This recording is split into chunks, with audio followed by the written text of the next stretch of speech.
What's going on, everyone? It's Brody again, back to answer one of the questions that comes up a lot. And the question is, what shoes are actually allowed in tennis?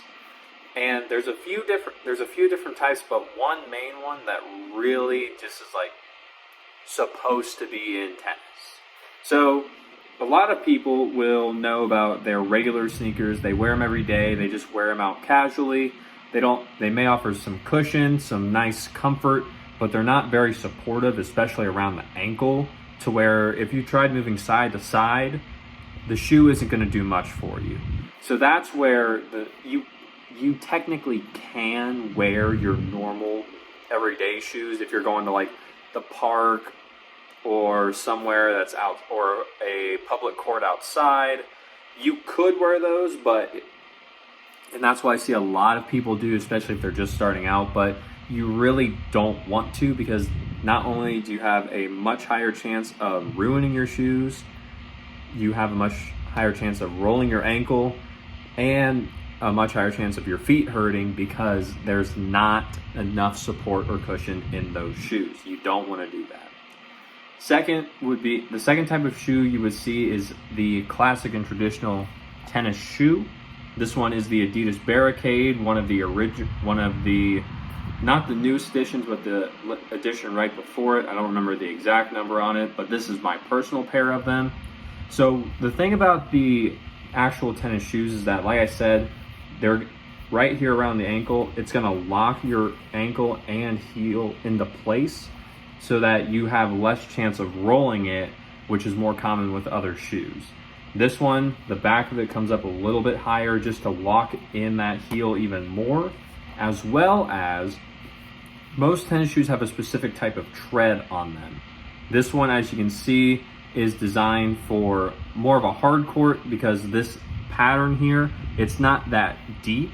If it was designed for a clay court, these lines would be a lot longer and there'd be a lot more space in between each one, because that allows people to dig through the clay and slide a lot easier to get to the solid foundation without just staying up on the clay and just kind of like feeling as if you're almost moving a little bit on ice.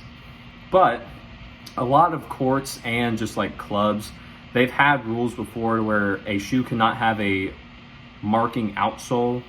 That was typically a problem with black soled shoes, just because the black shoes outsoles would leave lines on the court, and the clubs didn't want that because they wanted their courts to look nice, pristine, so that people would actually come back and play with them.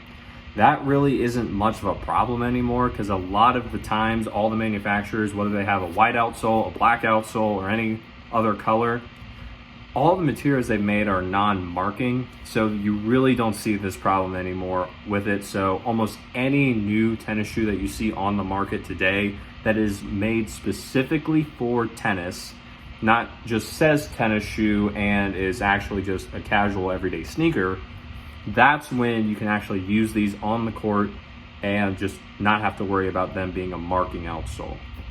I know a lot of people would come into the store that I worked with and they would ask about that, and I was like, don't worry, these things are fine, you're good. So other than that, those are the main two types. Now there is one secret one that some people don't necessarily say or know about, just because it's a little bit weird to think of doing, but you can sometimes also wear a basketball shoe made for like an indoor gym court on a regular tennis court, because a basketball shoe does tend to have the same type of heel protection that a normal and tennis specific shoe does. So with that, you can be sure to go ahead, have that same heel protection as well, because there were a few guys on the tennis team that I played with back in high school. They actually used basketball sneakers and they never had a problem with moving their feet, and they also never rolled their ankles, not only because they were doing the proper footwork, but just because they were also using the proper equipment and proper shoes, so that they never had to worry about any of those problems. Just as well with the basketball shoes, they are not marking typically, so people who are running the clubs with the tennis courts, they don't have to worry about the marking on the courts, because it's not ever really going to happen. The basketball courts also tend to work well if you're playing indoors, because sometimes recreational facilities will have it to where they transform their basketball courts into just tennis courts. They'll put a net up and draw the lines on it. Basketball shoes work great for there because you're already on the court that shoe is specifically made and intended for. But out of all those three, always go with a tennis-specific shoe. If you're coming from basketball and you are trying tennis, you might be able to get away with using your specific basketball shoe first, but I would say you would still want to gradually just move into an actual tennis shoe, just so that the shoe lasts longer, because the tennis shoe is made specifically for a tennis court and the tennis court surfaces, whereas the basketball shoe, it's made more for that laminate flooring, so that the basketball shoes can last longer on their specific courts rather than the tennis courts.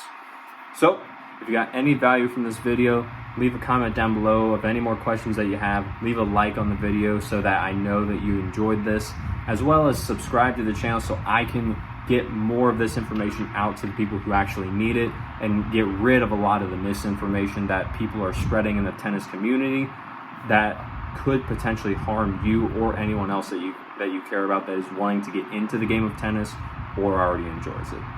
I saw a lot of misinformation going around, so I took it upon myself to make sure that I can help get rid of all of this as fast as possible and get the correct information out to all of you that need it. So, with that being said, leave a like, leave a comment down below if there's any more questions that I can answer and help you out with.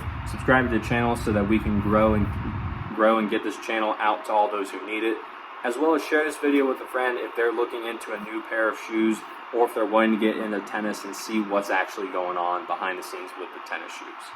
And, as always, take care.